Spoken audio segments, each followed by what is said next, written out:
watch out for the hydrogen sulfide gas.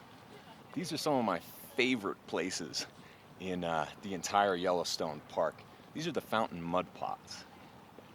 And you've got a whole bunch of geothermal activity underneath. And basically, what's happening here is all of the dirt and rock has been dissolved into these mud pots, forming this viscous slurry. And when it's, oh look, you got the mud shooting out from that middle thing there. You see that?